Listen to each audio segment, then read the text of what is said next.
Hi everyone, I'm Luke Hector from the book of Meeple. Thanks for joining in, and if you like what you see, then please remember to leave a thumbs up and comment on the video to talk about the game in question. I like to engage with you on a personal level, and also don't forget that there is a Patreon campaign running if you want to support the channel a little bit further. So today we're looking at Messina 13, who gives a monkeys. Yes, you know what I'm like with the rants on putting random dates in your titles. It's just not necessary. But this is a new heavy euro from Vladimir Succi, and if I can pronounce this even remotely right, Raul Fernandez Aparicio.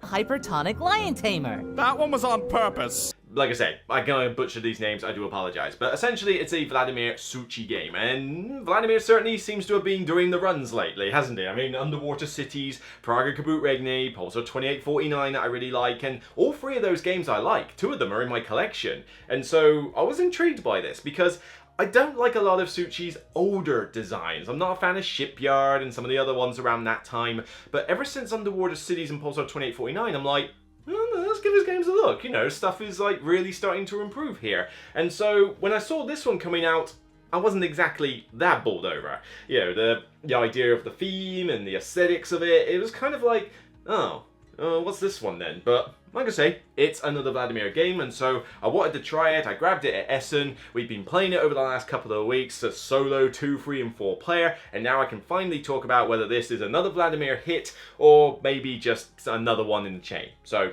here we go. The Black Death approaches. In 1347, Giorno's galleys from the Crimean Peninsula arrived in Sicily and docked at the ancient port of Messina. The galleys had rats, the rats had fleas, and the fleas carried a plague that would come to be known as the Black Death. Over the next 4 years, in cities across Europe, half the population would die as a result. Way to start on a bit of a morbid note there, Luke. Players take the role of noble families with land holdings in the countryside around Messina. They attempt to rescue people from the plague, putting infected people in quarantine and putting uninfected people to work on their estates. As the plague in Messina worsens, the players will build small independent communities while attempting to control the plague with fire. Messina is represented by a hex map in the center of the board. Players will use their lieutenants as workers, essentially, to move around this hex board and collect items and resources, as well as rescue various citizens and fight the plague. To start with, you can place your worker on any hex that no one else populates, but as the game progresses, the lieutenants have to move across the map from where they were, and it costs money to move further than if you were just to stand up and move next door. By collecting fire, you are able to fight the plague by removing the plague cubes from the mat. This levels you up in popularity with the residents of Messina and also allows you to collect bonuses as a result. The resources of money and wood can be used for a plethora of different things. You can build wagons, which are necessary to repopulate the residents of Messina later on in the game. You can also build quarantine cabins, which allow your infected citizens to work for you whilst they're in quarantine, and also build workshops where the uninfected workers can be upgraded to get you even more bonuses. The citizens, being nuns, aristocrats, and craftsmen, can be put to work on your estate board. This estate board is littered with a different plethora of different bonuses that you can use. And to trigger these bonuses, your overseer tokens walk along the path from the center, around the edge, and then eventually back to the center. The further the overseer token goes, the more of your citizens are able to trigger within your board, being able to give you more and more cool bonuses and resources as and when you need them.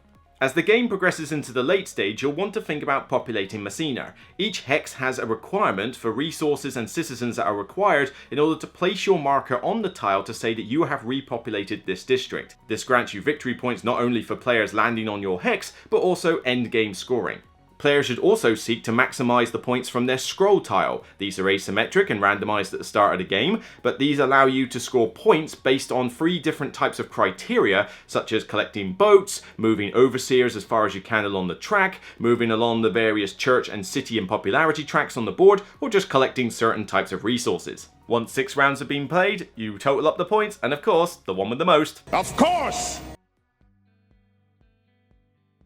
Much like a lot of heavy Euros, Messina follows the typical format for duration. You're looking at about 90 minutes with 2 players, about 2 hours with 3, and about 2.5 hours with 4. You can condense this time down once everybody knows the game and you don't have to teach it, but yeah, you're kind of looking at that time frame. That's not too bad though, compared to a lot of heavy Euros that tend to hit the 3-hour mark. And the fact that you can condense it down to such a short time is pretty good going. A solo game would also take you about 60 to 90 minutes to finish, and so, yeah, it's not the shortest Euro in the world, but it's also not the longest either. It kind of sits in the middle quite well. Now, there is the potential for a lot of AP in this game though, and a lot of downtime as a result. Yes, you need to plan ahead as to where you need to go, what resources you need in order to trigger various overseer bonuses, etc., and that will keep you engaged and keep you thinking, but there's a lot to consider in this game. You've got to consider where on the map you're going to move, how your bonuses are going to work, whether that citizen's going to be in quarantine or not. Do I want to take the plague cube? What's the turn order requirement for next round? And will another player scupper your plan by the time it gets round to you?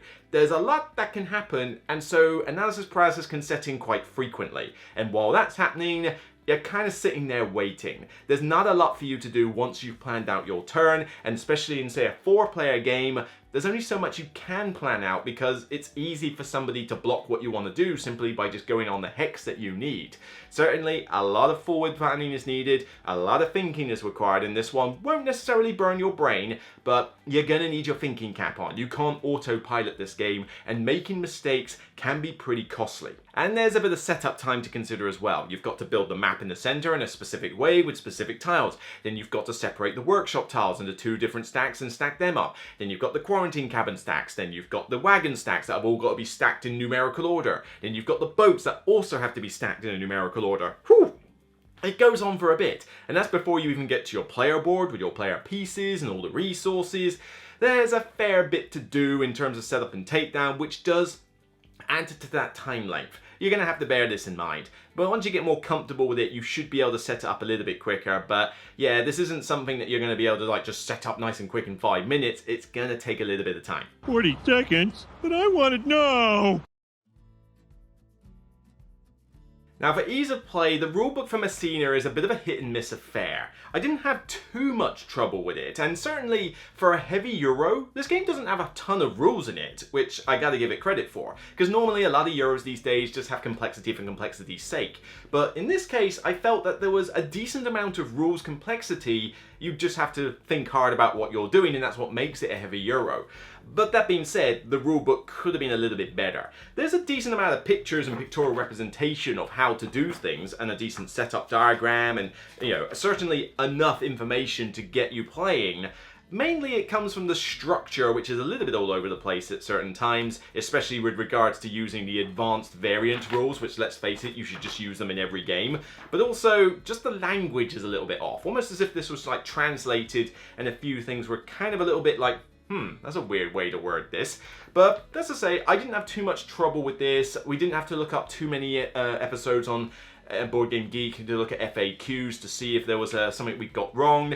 I don't believe we got any major rules mistakes wrong. We just occasionally like, oh yeah, you're supposed to do that, and then quickly rectified it. So you should be okay, but I do recommend you kind of sit down with this rulebook, kind of give it a good study over, and also accept that there's not a great deal of reference aids in the book. You've got a pictorial reference sheet in front of you, which is mainly for endgame scoring and end of round admin. But it doesn't really tell you much else. The back of the book has a game setup overview, which is quite handy for the setup part, but then the rules reminders are just a bunch of random rules reminders, and even then, some of those you kind of already know. It's like, I didn't need to be reminded of that. I kind of need a turn sequence, reminder. The game icons are not the most intuitive in the world, but let me say, they are on the back. And I do particularly like, though, that there is a little chart on the back where it tells you, with the citizens, what you can do with them. So, can a citizen be upgraded in the sector? Tick. Can it be upgraded in quarantine? Tick. Can it be moved to an empty workshop? Tick if it's in your sector, cross if it's in the workshop. So all the little fiddly rules about what you can do with the citizens, which is pretty freeform, at least are explained on a nice little chart. More of the fiddly aspects tend to come from things like how the double fire token works, which is not very intuitive when it comes to the later part of the rounds where it costs more fire to take out plague cubes, and how the double fires work are kind of like, that's how it works? That's kind of weird. I would never have thought that if I was trying to guess it. But then also what you do with the workers. I mentioned that little chart at the back of the book. That's because there's a lot of fiddly rules about, okay, so hang on a minute. So if the citizen is in my sector, does that mean I can move it to a workshop? When can I move it between workshops? When can I upgrade it? There's a lot of little bits like there that you'll probably forget as the game goes on. You're gonna need to refer to the book in that respect. But the main turn sequence is pretty straightforward. Pop your guy on a hex, get the citizen, put it where it needs to go based on the play cube. Can you get rid of the play cube? Do the action on the board.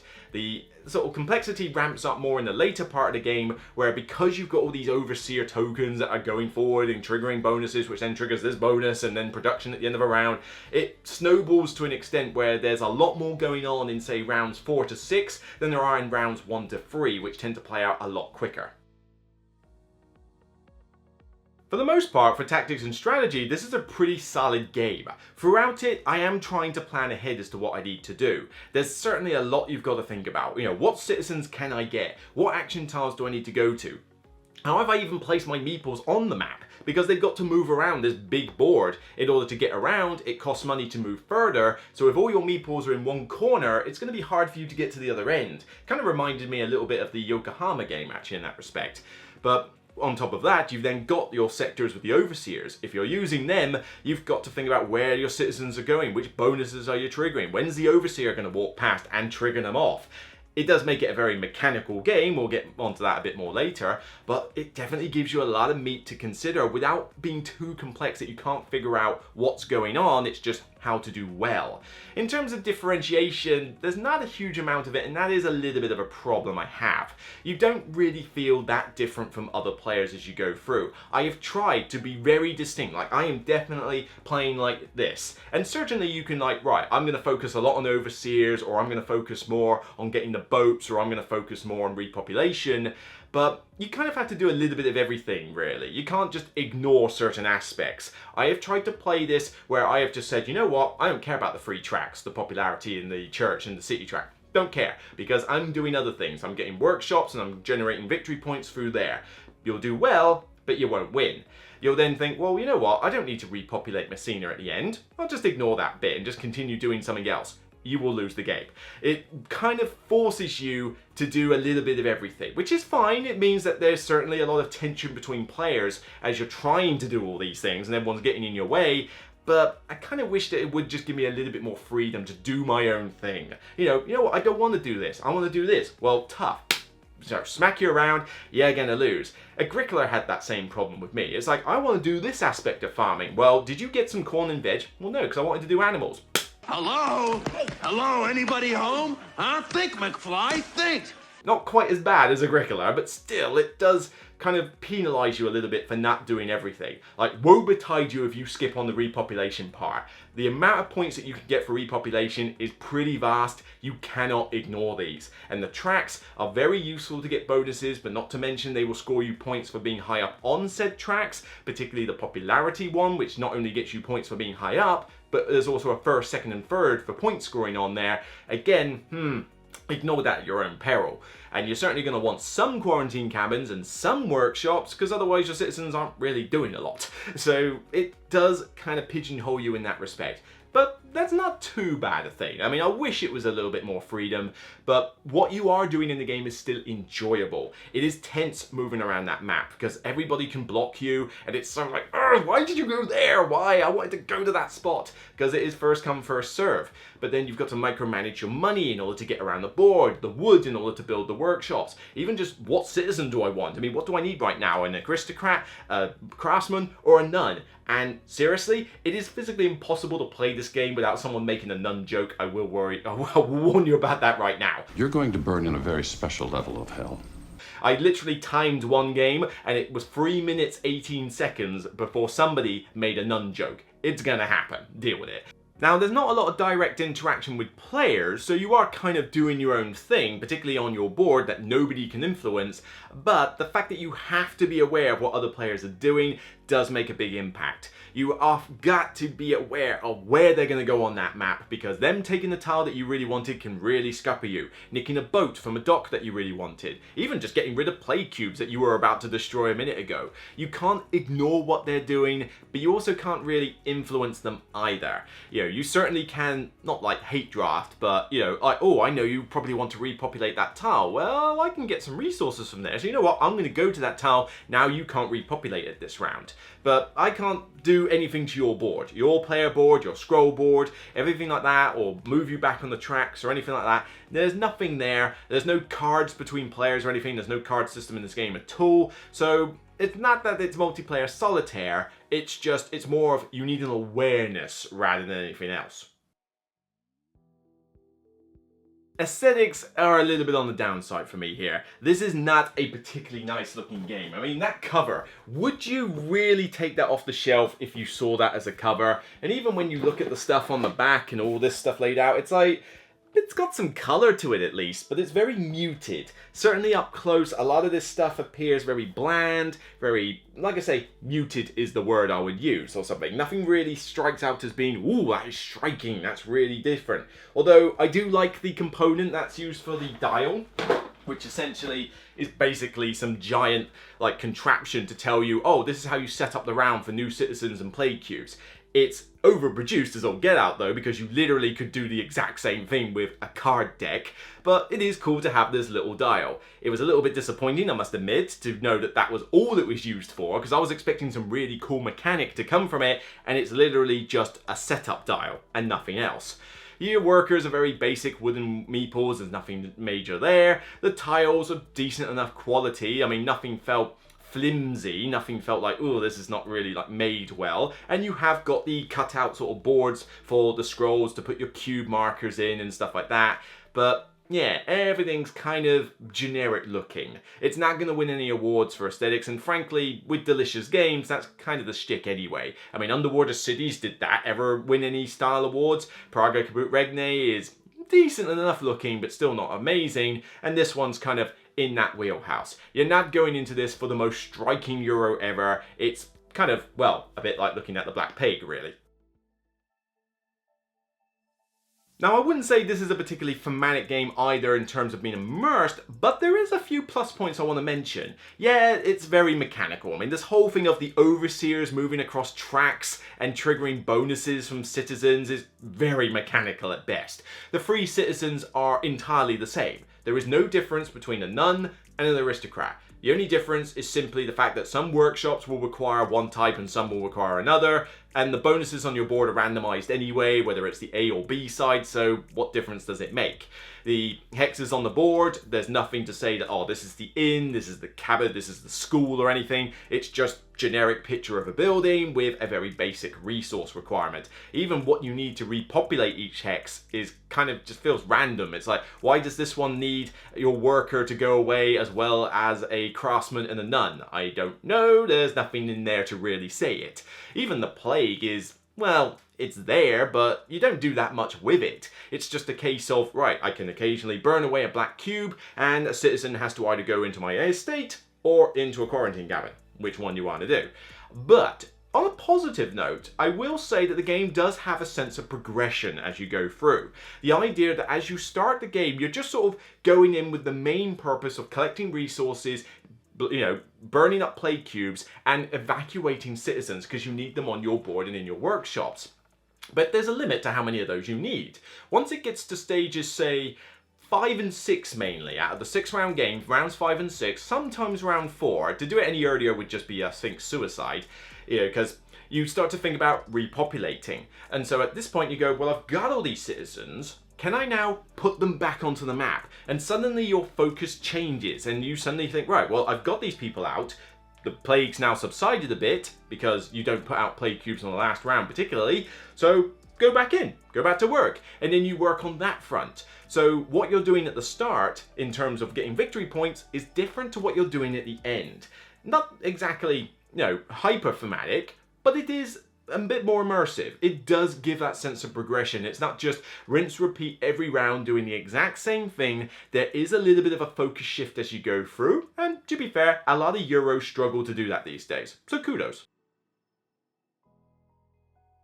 Longevity is probably another little bit of a weakness with this game because of what I mentioned earlier, that you don't really feel like you're differentiated from a lot of other players. I've already mentioned some strategies that do not work. You know, ignore the tracks and repopulation and you will probably lose the game, if not certainly. You know, yes, you can get a bunch of workshops early and generate a ton of victory points, but you're not going to make up for the endgame scoring because there's a lot there that you're missing out on if you ignore these aspects. And as such, every time I play Messina, I don't necessarily feel like I'm playing a very different game each time. Yes, I might say, well, you know what, I'm on my scroll board, I need to collect a bunch of wood. Okay, so I better make certain I get a bunch of wood at the end. Every single scroll board has the boats, so everybody can do that, so that's not particularly different.